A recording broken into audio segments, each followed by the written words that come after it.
خواتین و حضرات، اب میں درخواست کرنا چاہوں گا پاک فوج کے سپہ سالار chief of army staff general Qamar Javed Bajwa Nishan Imtiaz military سے کہ وہ آئیں اور اس تقریب سے خطاب کریں۔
بسم اللہ الرحمن الرحیم۔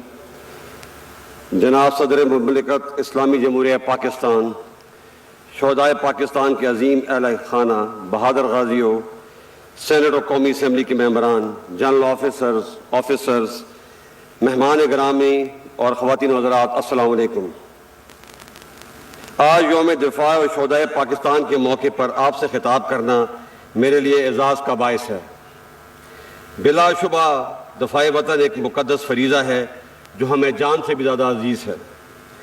ہمارے شہداء کی قربانیاں وطن سے محبت کے اسی جذبے کا اظہار ہیں جو ہمارے دلوں کو بھی جذبہ شہادت سے سرشار رکھتی ہیں۔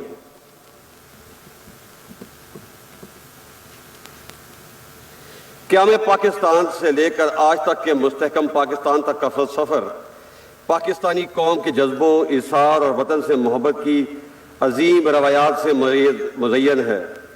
ہمارے بزرگوں نے اپنی قربانی سے آزادی کی جو شمع جلائی، اسے ابتدائی سے کڑے امتحانوں کا سامنا کرنا پڑا۔ 1948 ہو یا ستمبر 1965 کی جنگ یا 1971 کی لڑائی، مارکہ کارگل ہو یا دہشت گردی کے خلاف طویل اور صبر آزما جنگ، ہر آزمائش میں افواج پاکستان نے ثابت کیا ہے کہ ہم ہر حالت میں اپنے ملک کا دفاع کرنا جانتے ہیں اور اس کے لیے ہر قیمت ادا کرنے کو تیار ہیں۔ معزز حاضرین، آج کے دن ہم اپنے تمام شہید اور ان کے وطن کے ساتھ ان کے عظیم ورثاء کے جذبے اظہار، حوصلے اور صبر و استقامت کو بھی سلام پیش کرتے ہیں۔ جس طرح ہمارے شہداء قوم کا فخر ہے، آپ بھی ہمارا وقار ہیں۔ آپ نے اپنے پیاروں کو وطن پہ نشاور کر کے جو قربانی دی ہے، پوری قوم آپ کی مقروض ہے۔ میں آپ کو یقین دلاتا ہوں کہ آپ کے پیاروں کی قربانیاں نہ کبھی فراموش ہوں گی اور نہ رائے گاہ جائیں گی۔ آج کی تقریب کا مقصد اسی عہد کی تجدید ہے کہ ہم اپنے شہیدوں کو کبھی نہیں بھولے اور ان کے ورثاء کی نگہبانی ہماری ذمہ داری ہے، اور یہ کہ اس عظیم ملک کی سلامتی اور امن ہمیں ہر حال میں مقدم ہے۔ ہمارے وطن سے محبت تمام ذاتی، گروہی، لسانی و نسلی تعصبات سے بالاتر ہے، اور یہ کہ پاکستان کی حفاظت، امن اور ترقی کے جاری سفر کے لیے ہم کسی قربانی سے بھی دریغ نہیں کریں گے۔ خواتین و حضرات، افواج پاکستان کسی بھی قسم کی اندرونی و بیرونی خطرات، روایتی و غیر روایتی جنگ اور ظاہری اور پوشیدہ دشمنوں سے لڑنے کے لیے تمام صلاحیتوں سے لیس ہے۔ اگر کوئی دشمن ہمیں آزمانا چاہتا ہے تو وہ ہر لمحہ اور ہر محاذ پر ہمیں تیار پائے گا۔ الحمدللہ آج ہمارا شمار دنیا کی بہترین افواج میں ہوتا ہے۔ ہم نے ہر دشمن کا ڈر کر مقابلہ کیا اور تمام اندرونی اور بیرونی سازشوں کو ناکام بنایا، اور سب سے بڑھ کر یہ کہ دفاعی قوت میں خود انحصاری حاصل کر کے ملک کے دفاع کو ناقابل تسخیر بنایا۔ ہمیں اس بات میں کوئی شک نہیں کہ پاک فوج اور قوم کا رشتہ وہ مضبوط ڈھال ہے جس نے پاکستان کے خلاف دشمن کی تمام چالوں اور ہتھ کنڈوں کو ہمیشہ ناکام بنایا ہے، اور اسی یکجہتی نے ہمیشہ ہر مشکل میں سرخرو کیا ہے۔ یہاں یہ امر بہت اہمیت کا حامل ہے کہ عوام کے تعاون کے بغیر کوئی بھی فوج ریت کی دیوار ثابت ہوتی ہے، جیسے کہ ہم نے اپنے ہمسایہ ملک میں دیکھا۔ اس لیے فوج کی کامیابی بڑی حد تک عوام کی حمایت پر منحصر ہے۔ خواتین و حضرات، ہمیں اس حقیقت کو بھی مد نظر رکھنا ہوگا کہ موجودہ دور میں جنگ کی نوعیت بدل گئی ہے۔ اب براہ راست حملے کے بجائے کسی قوم کی یکجہتی اور نظریاتی سرحدوں کو کمزور اور اس کے مختلف طبقات میں انتشار پھیلانے اور شہریوں کے حوصلے پست کرنے کے لیے دیگر حربوں کے علاوہ جدید ٹیکنالوجی اور کمیونیکیشن کے ذرائع کو بھی استعمال کیا جاتا ہے۔ ہمارے دشمن بھی غیر روایتی ہتھ کنڈوں بشمول پروپیگنڈا اور ڈس انفارمیشن کے ذریعے اپنے مذموم مقاصد حاصل کرنا چاہتے ہیں۔ بیرونی دشمنوں کے تمام حربوں اور چالوں سے تو ہم آگاہ ہیں، مگر ہمیں اندرونی انتشار پھیلانے والے کچھ عناصر کے ساتھ سختی سے نمٹنا ہوگا۔ ہم سب کے لیے لمحہ فکریہ ہے کہ کچھ لوگ ملک دشمن عناصر کے ہاتھ میں استعمال ہو رہے ہیں۔ اس منور یا تدبیر کو عرف عام میں ہائیبرڈ یا ففتھ جنریشن وار کہا جاتا ہے۔ اس کا مقصد پاکستان کی جڑوں کو کھوکھلا کرنا اور ملکی سالمیت کو نقصان پہنچانا ہے۔ ہم انشاءاللہ ان منفی عزائم کو کبھی کامیاب نہیں ہونے دیں گے۔ ایسی مشکل اور پیچیدہ صورتحال افواج پاکستان اور قوم کی باہمی اعتماد اور اخوت اور محبت کے رشتے کو اور بھی مضبوط کرنے کی متقاضی ہے۔ معزز حاضرین، یہ حقیقت بھی سب پر روز روشن کی طرح عیاں ہونی چاہیے کہ اس ارض پاک پر کسی پرتشدد رویے یا انتہا پسندی کی اب مزید کوئی گنجائش نہیں۔ طاقت کا استعمال صرف اور صرف ریاست کا اختیار ہے۔ افواج پاکستان اور قانون نافذ کرنے والے اداروں کے علاوہ کسی فرد یا گروہ کو اسلحے کی نمائش اور استعمال کی اجازت نہیں ہوگی۔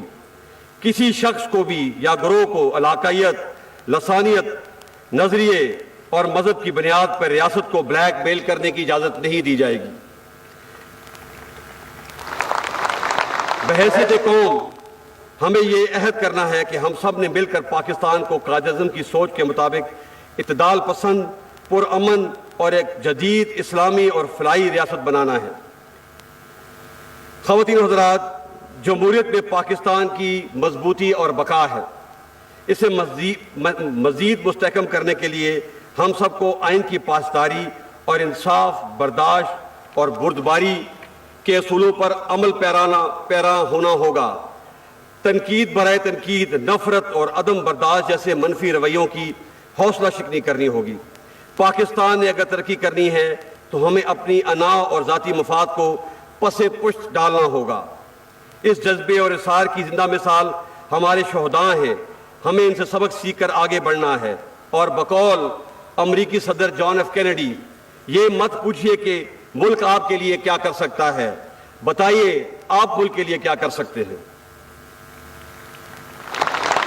یہاں میں ایک بات بھی زور دینا چاہتا ہوں کہ 21ویں صدی میں ہمیں ایک دوسرے کے خلاف جو پالیٹکس کی روایتی منفی سوچ کے بجائے عوام کی ترقی اور خوشحالی اور علاقائی تعاون کے فروغ کے لیے جو جیو اکنامک ترجیحات، خطے کے اشتراک اور جدید ٹیکنالوجی کے حصول پر کام کرنا چاہیے۔ میں سمجھتا ہوں کہ اب تعلیم، صحت، infrastructure development, population control, climate change ہماری ترجیحات ہونی چاہیے۔ معزز حاضرین، ہم خطے کی صورتحال پر گہری نظر رکھے ہوئے ہیں، خاص طور پر افغانستان سے غیر ملکی افواج کے انخلاء کے بعد جہاں صورتحال امن اور استحکام کا ایک موقع فراہم کرتی ہے، وہیں یہ مزید خطرات اور مشکلات کا پیش خیمہ بھی ثابت ہو سکتی ہے۔ ہم افغانستان کے برادر عوام کی سلامتی اور ترقی کے لیے خواہش مند ہیں اور یہ توقع رکھتے ہیں کہ اقوام متحدہ سمیت خطے اور دنیا کی بڑی طاقتیں افغانستان میں پائیدار امن کے لیے اپنا مثبت کردار ادا کریں گی۔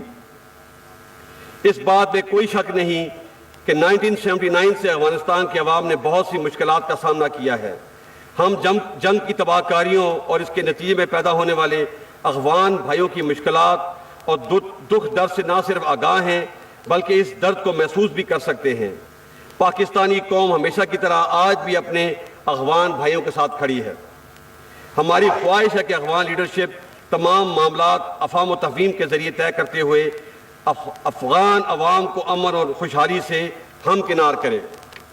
ہم یہ بھی توقع کرتے ہیں کہ افغانستان میں ایک مستحکم اور تمام فریقین کے نمائندہ حکومت قائم ہو، انسانی حقوق بشمول خواتین کے حقوق کا احترام کیا جائے، افغان سرزمین کسی بھی دوسرے ملک کے خلاف استعمال نہ ہو، اور اس کے ساتھ ساتھ ہم یہ بھی توقع کرتے ہیں کہ دنیا اس مشکل گھڑی میں افغان قوم کو مشرقی سرحدوں کا تعلق ہے، اس میں بالخصوص 2019 کے بعد کئی نازک لمحات آئے، مگر پاکستان نے صبر و تحمل کا مظاہرہ کرتے ہوئے ایک ذمہ دار اور امن پسند ریاست ہونے کا ثبوت دیا، تاہم ہماری پسندی کی خواہش کو ہماری کمزوری نہ سمجھا جائے۔ ہم کسی بھی جارحیت کا بھرپور مقابلہ کرنے کی اہلیت رکھتے ہیں۔ میں یہ واضح کر دینا چاہتا ہوں کہ پاکستان اور ہندوستان کے تعلقات کے درمیان کشمیر کا مسئلہ کلیدی حیثیت رکھتا ہے۔ ہم کشمیر کے بارے میں ہندوستان کے 5 اگست 2019 کے تمام یک طرفہ اور غیر قانونی اقدام کو رد کرتے ہیں جو تمام بین الاقوامی اصولوں کے منافی ہیں۔ ہم کشمیری عوام کے جذبہ حریت، شہیدوں کی قربانیوں اور خاص طور پہ سید علی گیلانی کی طویل اور عظیم جدوجہد کو خراج تحسین پیش کرتے ہیں اور یقین دلاتے ہیں کہ ہم ہر سطح پہ اپنے کشمیری بھائیوں کی سیاسی، اخلاقی اور سفارتی حمایت جاری رکھیں گے۔ معزز حاضرین، آخر میں وطن کی آزادی، سلامتی اور حرمت پر قربان ہونے والے افواج پاکستان کے بہادر افسروں، سردار صاحبانوں، جوانوں، انٹیلیجنس ایجنسیز کے اہلکار، ایف سی، رینجر، پولیس اور لیوی کے شہداء کو سلام عقیدت پیش کرتا ہوں۔ یقیناً ان کی ثابت قدمی اور قربانی کی بدولت ہی ہماری آزادی کو دوام ملا ہے۔